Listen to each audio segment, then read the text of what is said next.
데살로니가전서 5장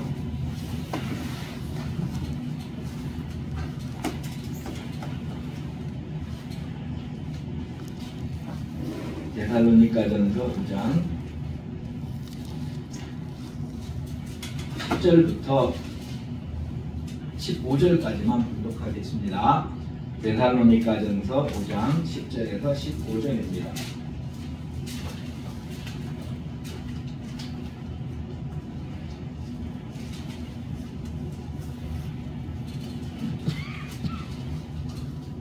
제가 봉독해 드리겠습니다. 예수께서 우리를 위하여 죽으사 우리로 하여금 깨든지 자든지 자기와 함께 살게 하려 하셨느니라. 그러므로 피차 권면하고 피차 덕을 세우기를 너희가 하는 것 같이 하라. 형제들아, 우리가 너희에게 구하노니 너희 가운데서 수고하고 주 안에서 너희를 다스리며 권하는 자들을 너희가 알고 저의 역사로 말미암아 사랑 안에서 가장 귀히 여기며 너희끼리 화목하라. 또 형제들아, 너희를 권면하노니 규모 없는 자들을 권계하며 마음이 약한 자들을 안위하고 힘이 없는 자들을 붙들어주며 모든 사람을 대하여 오래 참으라. 삼가 누가 누구에게든지 악으로 악을 갚지 말게 하며 오직 피차 대하든지 모든 사람을 대하든지 항상 선을 쫓으라. 아멘. 주제요절은 5장 14절입니다. 5장 14절 제가 한 번 더 봉독해 드리겠습니다. 또 형제들아, 너희를 권면하노니 규모 없는 자들을 권계하며 마음이 약한 자들을 안위하고 힘이 없는 자들을 붙들어주며 모든 사람을 대하여 오래 참으라. 아멘. 아멘. 말세에 우리가 어떻게 살아야 되는가라는 주제로 설교를 지금 계속하는 중입니다. 저번 주에 한 설교는 마음이 약한 자들을 안위하고 이 부분 설교를 했어요. 이번 주에는 힘이 없는 자들을 붙들어주며 모든 사람들을 대하여 오래 참으라, 이렇게 설교하려고 합니다. 힘이 없는 자들을 붙들어준다라고 했는데 힘이 없는 자는 어떤 자입니까? 힘이 없는 자는 육체적으로 힘이 없는 것을 말하는 거지요. 그러니까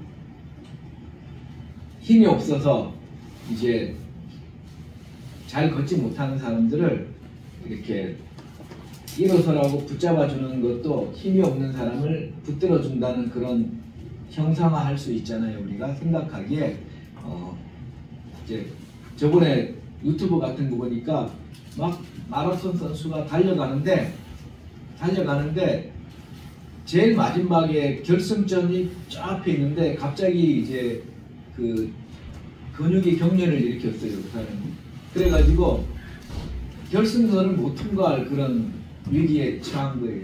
그러니까 뒤에 오던 사람이 그것을 보면서 그 사람이 막 이렇게 휘청거리고 쓰러지려고 그러니까 붙잡아주면서 둘이 같이 천천히 걸어서 결승선을 통과하더라고요. 그래서 많은 사람들이 박수를 쳐줬어요. 그래서 힘이 없는 사람을 붙들어준다. 우리가 간단하게 생각하기에 이렇게 생각해 볼 수 있지요. 그러면은 우리 예수님께서는 뭐라고 말씀하셨을까? 예수님께서는 성경 말씀에 보면 하나님을 사랑하고 내 이웃을 사랑하라, 이런 말씀이 있습니다. 그래서 내 이웃을 내 몸과 같이 사랑하라, 이런 말씀이 있어요. 그래서 어떤 성경을 많이 아는 바리새인이 예수님께 물어봤어요. 예수님, 여기에 나오는 내 이웃을 내 몸과 같이 사랑하라 그럴 때 이웃은 누굽니까? 이렇게 물어봤어요. 왜냐하면 머리에 지식이 많을수록 딴 생각을 자꾸 해요. 요즘에 웃기는 말로 이런 말 있잖아요. 아내가 있고 남편이 있어요. 남편, 아내는 너무 가까운 사이예요. 근데 남편이 누구냐고 어떤 사람한테 물어보니까 왼수라 그래요. 왼수.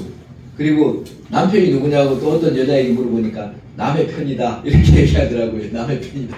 자기 편이 아닌다는 거예요. 하여튼 그렇게 말장난하자는 얘기가 아니에요. 남편은 아내에게 가장 귀한 사람이고 또 아내는 남편에게 가장 귀한 사람입니다.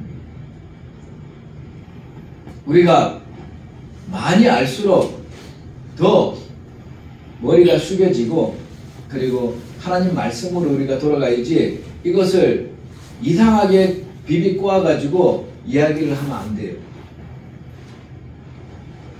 우리 하나님 말씀에 내 이웃을 내 몸과 같이 사랑하라 이렇게 얘기를 했는데 성경을 많이 읽었다는 사람이 와서 이웃이 누굽니까? 이렇게 질문을 한 거예요. 예수님. 예수님 뭐라고 대답하셨을까요?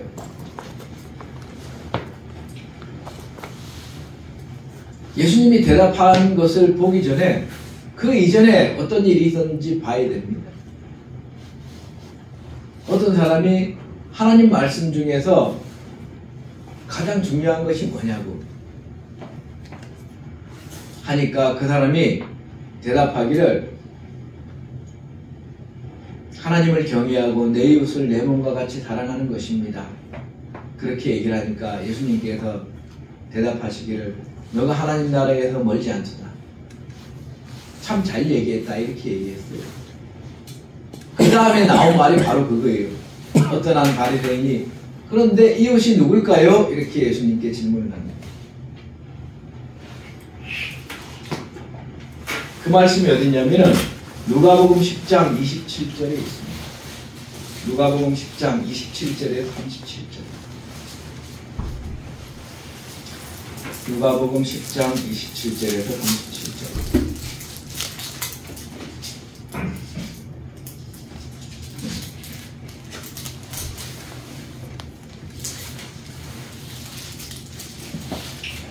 (25절부터) 제가 한번 볼게요. 어떤 율법사가 일어나 예수를 시험하여 가로되 선생님이여 내가 무엇을 하여야 영생을 얻으리이까? 예수께서 이르시되 율법에 무엇이라 기록되었으며 너가 어떻게 읽느냐? 대답하여 가로되 내 마음을 다하며 목숨을 다하며 힘을 다하며 뜻을 다하여 주 너의 하나님을 사랑하고 또한 내 이웃을 내 몸과 같이 사랑하라 하였나이다. 예수께서 이르시되 내 대답이 옳도다. 이를 행하라. 그러면 살리라 하시니 그 사람이 자기를 옳게 보이려고 예수께 여짜오되 그러면 내 이웃이 누구오니까? 이웃이 누구냐고 물어봤어요. 예수님께서 이렇게 대답하셨습니다. 어떤 사람이 예루살렘에서 여리고로 내려가다가 강도를 만났어요. 지금은 치안이 좋아서 경찰이 다 있지만은 옛날에는 치안이 그렇게 좋지 않아요. 그래서 경찰도 별로 없고 지켜주는 사람도 없기 때문에 스스로 보호할 수밖에 없는 그런 상황이 많아요. 근데 스스로 보호하려면은 조직이 있어야 되는데 조직이 없는 사람도 있잖아요. 그러면은 그런 사람들은 여러 조폭 같은 사람들이 막 산 같은데 우리나라는 예전에 산적이라 그랬어요. 이렇게 뭐 불량배들이 모여 살면서 약탈해가는 그런 일들이 있었죠. 그것처럼 강도가 그 사람을 붙잡고 때리고 그리고 모든 그 사람의 것을 다 가져갔어요. 가져가가지고 옷도 벗기고 그래서 그 사람이 거의 시체화처럼 된 사람들을 길가에 버려두고 다 뺏어갔어요. 그래서 그 사람이 엎어져서 아무 일도 할 수 없잖아요. 자기가 아파서 쓰러져 있는데 일어나서 걸을 수도 없는 상황이에요. 근데 마침 한 제사장이 그 길로 내려가다가 그를 봤어요. 근데 피하여 지나갔다 그랬어요. 제사장이 지나가는데 제사장은 하나님 말씀을 많이 아는 사람이잖아요. 근데 그를 보고 그를 피해서 이렇게 갔다는 것입니다. 또 그와 같이 한 레위인도 그곳에 이르러 그를 보고 피하여 지나갔다 그랬어요. 레위인은 크리스찬이라고 보면 됩니다. 오늘날로 말하면 교회 성도님들, 예수님 믿는다고 하는 크리스찬들이 보고 그를 피해서 이렇게 지나갔어요. 이 말씀은 오늘날도 해당되는 말씀입니다. 많은 생각을 하게 하는 말씀이에요. 목사와 장로와 그런 교회 중직자들이, 하나님 말씀을 아는 사람들이 그 사람을 보고 피하여 갔어요. 그리고 교회 다닌다 그러면서 예수님을 믿는 사람이 그 사람을 보고 피하여 갔어요. 강도를 만나서 쓰러진 사람을 보고. 근데 어떤 사마리아인은 여행하는 중에 거기 이르러 그를 보고 불쌍히 여겨서 가까이 가서 기름과 포도주를 그 상처에 붓고 싸매고 자기 짐승에 태워서 주막에 데리고 여인숙에 데리고 가서 돌보아 주고 이튿날에 데나리온 둘을 내어주며, 데나리온 둘은 오늘날로 말하면 30만원쯤 되는 것입니다. 30만원쯤 돈을 내어주면서 그 주막 주인에게 주면서 가로되 이 사람을 돌보아 주라. 돌보는 비용이 더 들면은 내가 돌아올 때 갚아주겠다. 이렇게 얘기를 했어요. 여러분들 생각에는 이 세 사람 중에서 누가 강도 만난 자의 이웃이 되겠느냐? 예수님께서 이렇게 물으셨어요. 그러니까 사람들이 제일 마지막 사람이에요. 제일 마지막 사람이 그 강도 만난 자의 이웃이 되겠지요. 그러니까 예수님께서 뭐라고 말씀하셨냐면은 가서 너도 이와 같이 하라 하시니라. 이 사람은 예수님께 질문하길 이웃이 누구냐고 질문을 했는데 예수님께 대답은 무엇입니까? 예수님께 두 가지를 대답하셨어요. 누가 이웃인지, 그리고 너는 이웃을 사랑하는 것을 어떻게 해야 되는지 두 가지를 알려주셨어요. 여러분, 오늘날 이 상황을 바꿔서 강도 만나서 누가 쓰러져 있다고 생각해 보세요. 여러분은 어떻게 할 것입니까? 어떤 사람이 쓰러져 있어요. 그러면은 이렇게 피하여 갈 것입니까? 안 그러면은 그 사람을 도와주기 위해서 이야기를 하고 또는 이제 119에 연락을 하고 할 것입니까? 여러분은 어떤 사람이 될 거예요? 많은 사람들은 문제를 회피합니다. 대부분의 사람들이 다 문제를 회피해요. 그런데 엮이기 싫다는 거예요. 오늘날 세상이 너무 각박해져 가고 있습니다.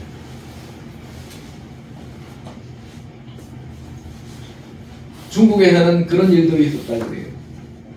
어떤 사람이 물에 빠진 사람을 건져주니까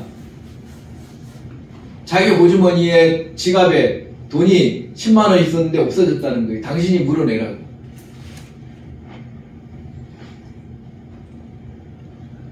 그런 비인간적인 그런 일들도 일어나고 있습니다. 한국에서는 어떤 여자가 쓰러졌는데 지나가던 남자가 그를 도와줬어요. 그랬더니 그 여자가 성추행을 했다고 고소를 했답니다. 그러니 누가 가서 선뜻 도와줄 수 있는 마음이 생기겠습니까? 하지만 여러분, 그렇다고 해서 여러분이 그것을 피하여 간다면 여러분은 하나님 말씀을 따르지 않는 사람이 되는 거잖아요. 예수님께서 뭐라 그랬습니까? 가서 너도 이와 같이 그 불쌍한 사람을 도우라, 이렇게 주님께서 말씀하셨잖아요. 그럼 어떻게 도웁니까? 지혜롭게 도우면 되잖아요. 최소한 도망가는 사람은 되지 맙시다. 내가 못하면은 할 수 있는 국가기관에 전화 연락을 해주면 되잖아요. 몇 년 전에 학원 밑에서 어떤 술 취한 여자가 쓰러져 있는 것을 저기 김인희하고 승록이 형아가 연락을 했어요. 119에. 그래가지고 와서 이제 경찰이 조치를 취해줬습니다. 잘한 거예요. 우리가 예수님을 믿는 사람들이라면은 그런 상황들을 이렇게 피해가면 안 되는 거예요. 저번에 아내하고 저는 저기 바란천 옆에 지나가는데 어떤 노숙자가 누워있더라고요. 그래서 가서 얘기를 했어요. 그 여자 노숙자더라고요. 그래서 뭐 이렇게 도와드릴까요? 근데 도움도 필요 없다 그러고, 돈을 좀 드릴까요? 그러니까 돈도 필요 없다 그러고, 그래서 이제 그냥 그대로 경찰에 연락을 해드릴까요? 그래도 그 사람이 싫어하고, 쉼터에 가는 것도 싫어하고, 그래서 알겠다 그러고 이제 그냥 말았는데, 물론 자발적으로 노숙인이 된 사람도 있겠지만 비자발적으로 된 사람도 있겠지요. 우리가 이렇게 도망가지 말고 피해가지 말고, 주님께서 하시는 말씀이 그거잖아요. 강도 만나서 더 이상 어떻게 해볼 수 없는 그런 상황에 있는 사람들이 있다면은 어떻게 할 거냐?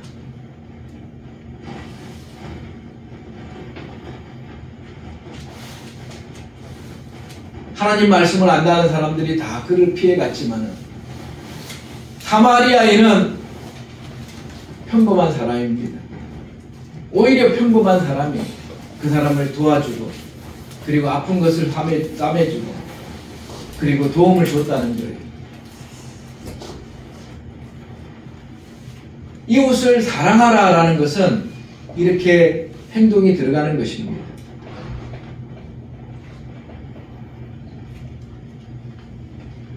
힘이 없는 자들을 붙들어 주며라고 얘기하잖아요. 준다는 거예요. 뭔가 주지 않으면은 안 되는 거예요. 경제적으로 힘이 없을 수도 있고, 육체적으로 힘이 없을 수도 있고, 여러 가지 힘이 없는 상황이 있을 수 있습니다. 바울 사도는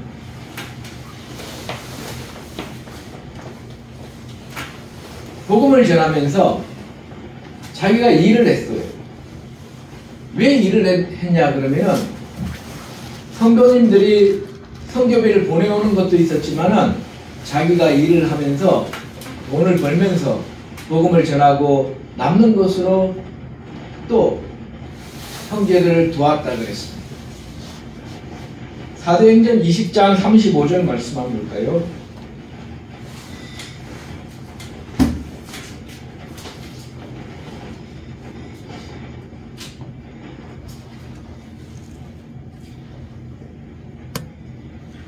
사도행전 20장 35절 말씀에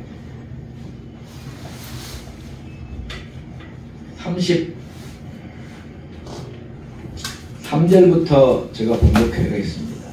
내가 아무의 은이나 금이나 의복을 탐하지 아니하였고, 너희 아는 바에 이 손으로 나와 내 동행들의 쓰는 것을 돈을 벌어서 썼고, 범사에 너희에게 모범을 보였노니 곧 이같이 수고하여 약한 사람들을 돕고 약한 사람들을 도와주고, 또 주 예수의 친히 말씀하신 바 주는 것이 받는 것보다 복이 있다 하심을 기억하여야 할지니라. 바울 사도는 이 주는 것이 복이 있다는 것을 알았던 거예요. 내가 받는 것보다 주는 사람이 훨씬 복이 있다, 하나님께서 복을 주신다는 것을 알았다는 거예요. 비록 어려운 과정에서 복음을 전하지만은 당연히 선교비를 받을 권리가 있고 당연히 누릴 권리가 있지만은 그 권리를 쓰지 아니하고 주님의 복음을 위해서 자기가 손수 일을 하면서 자기 먹을 것도 쓰고 또 자기 주변에 있는 형제들의 쓸 것도 돈을 벌어가면서 복음을 전했던 분이 바로 바울 사도입니다. 우리 예수님께서는 주라고 말씀을 준다. 여기서 준다는 말을 했죠. 준다. 영어로 give입니다. give and take, 그럼 주고받는다 이런 얘기인데 give, 준다 이런 말이에요. 주라고 얘기를 많이 말씀하세요. 어떤 부자가 있었습니다. 어떤 부자가 예수님 하시는 사역을 보고 예수님은 정말 멋진 분이야. 예수님은 정말 멋진 분이야. 내가 저 예수님을 따라다니는 제자가 되고 싶어. 이렇게 생각을 했어요. 그 부자 청년이에요. 자식도 없고 부모님 있고 부자 청년, 결혼하지 않은 부자 청년이 예수님께 왔어요. 예수님, 제가 무엇을 해야지 되겠습니까? 영생을 얻겠습니까? 그러니까 예수님께서 하나님의 말씀 계명을 지켜라 이렇게 말씀하셨어요. 저 뒤에 십계명이 있잖아요. 그래서 저 십계명을 지켜라 이렇게 얘기를 했어요. 그러니까 그 부자 청년이 저는 어릴 때부터 지금까지 십계명을 잘 지켜서 행하고 있습니다. 이렇게 얘기를 했어요. 그러니까 예수님께서 말씀하셨어요. 너 가지고 있는 것을 팔아서 갓난 사람들에게 나눠주고 나를 지금부터 내 제자가 되어서 나를 쫓으라. 이렇게 예수님께서 말씀하셨습니다. 그러니까 그 부자 청년이 좀 전까지 예수님을 뒤따라다니려고 생각을 했는데 예수님의 말을 듣더니 예수님을 쫓지 않기로 결심하고 다시 마음을 돌려서 집에 가버렸어요. 자기 재산이 많은데 그 재산을 갓난 사람 나눠주고 예수님을 따르라고 했던 말이 마음에 걸렸던 거예요. 그 부자 청년. 그가 돌아간 다음에 예수님께서 하신 말씀이 있습니다. 부자는 천국에 가기가 참 어렵다. 왜 어렵냐면은 자기 재산 때문에 이 땅에서 누리려고 하기 때문에 부자가 천국에 가는 것은 낙타가 바늘구멍으로 들어가는 것만치 어렵다. 주님께서 그렇게 말씀하셨어요. 그러니까 제자들이 말했습니다. 그럼 누가 천국에 갈 수 있습니까? 그렇게 어려우면 어떻게 천국에 다 들어갈 수 있어요? 예수님께서 말씀하시기를 사람은 낙타가 바늘 귀로 들어갈 수는 없지만 하나님께서는 하실 수 있다. 하나님께서 허락한 사람은 부자일지라도 천국에 갈 수 있는 방법이 있다는 것입니다. 하나님께서 인정해 주시는 사람. 그렇지만 가난한 사람들이 천국에 갈 확률이 더 많다라고 주님께서 말씀하십니다.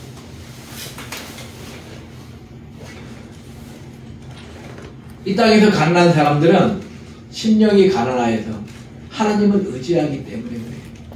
하나님을 바라보기 때문에. 하나님이 나의 소망이 되시고 오직 하나님만이 나의 구원이 되시고 이 땅이 완전히 없어지더라도 나는 하나님의 구원을 믿습니다.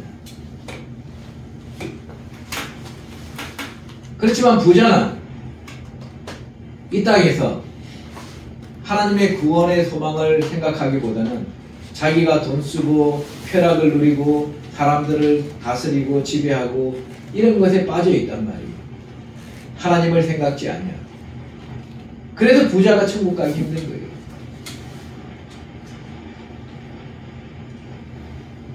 물론 부자지만은 마음이 가난하여서 하나님을 의지하고 하나님을 생각하면서 천국을 소망하는 사람은 예수님을 믿는 사람은 천국 갈 수 있지요.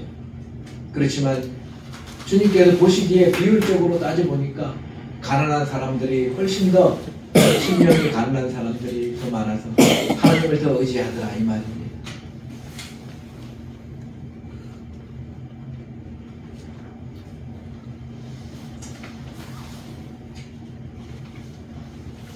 주라고 얘기하십니다. 주님께서는 이 땅에서 우리 주 예수 그리스도께서 제자들을 데리고 일을 하시면서 가난한 자들에게 돈을 준 적이 있으세요?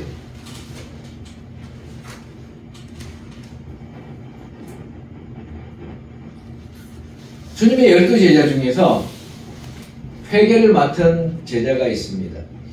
그 제자의 이름은 가룟 유다예요.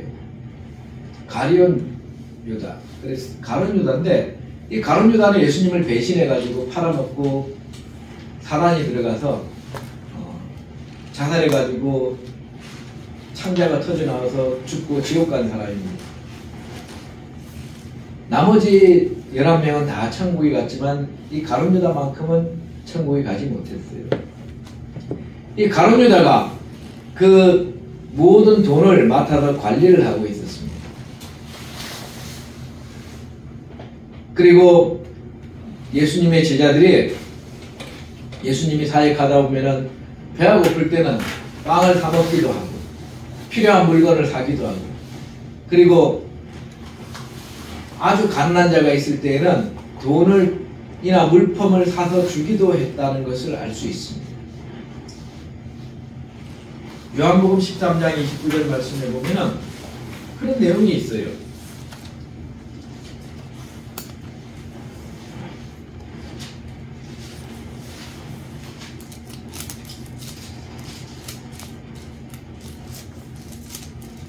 (27절에) 보면은 조각을 받은 후 곧 사단이 그 속에 들어간지라. 이에 예수께서 유다에게 이르시되 너 하는 일을 속히 하라 하시니, 이 말씀을 무슨 뜻으로 하셨는지 그 앉은 자 중에 아는 이가 없고, 어떤 이들은 유다가 돈깨를 맡았으므로 명절에 우리의 쓸 물건을 사라 하시는지, 혹 가난한 자들에게 무엇을 주라 하시는 줄로 생각하더라. 평상시에 가난한 자들에게 무엇을 주는 일을 했기 때문에 유다에게 얘기했을 때에 예수님께서 유다에게 너 할 일을 해라 그렇게 얘기하니까 꼭 가난한 자에게 뭘 나눠주라고 얘기하셨나 보다 이렇게 생각했다는 거예요. 그것은 예수님께 다니시면서 누가 예수님께 헌금하는 일이 있으면은 그것을 모아뒀다가 가난한 자들에게 나눠주기도 했다는 것입니다. 초대교회에서는 헌금이 온 것을 가난한 과부들에게 나눠줬습니다. 그래서 교회의 헌금은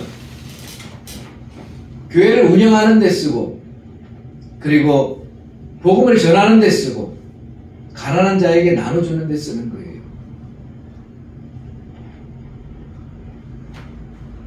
가난한 자에게 나눠주는데 교회 공동체 내에 가난한 사람을 제일 먼저 챙기는 것입니다.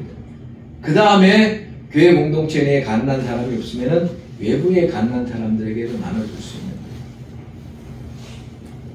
먼저 하나님의 백성들을 먼저 챙기는 것입니다. 교회는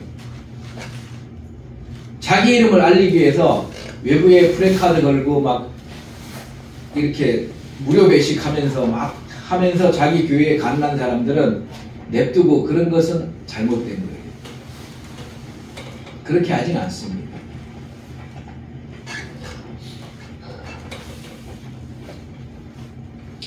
예수님께서 이렇게 주라고 얘기하십니다.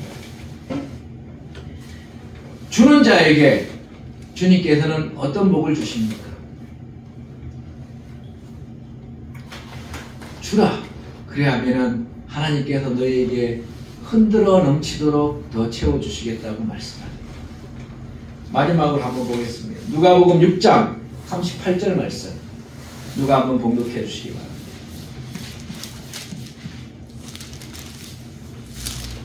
누가복음 6장 38절 말씀.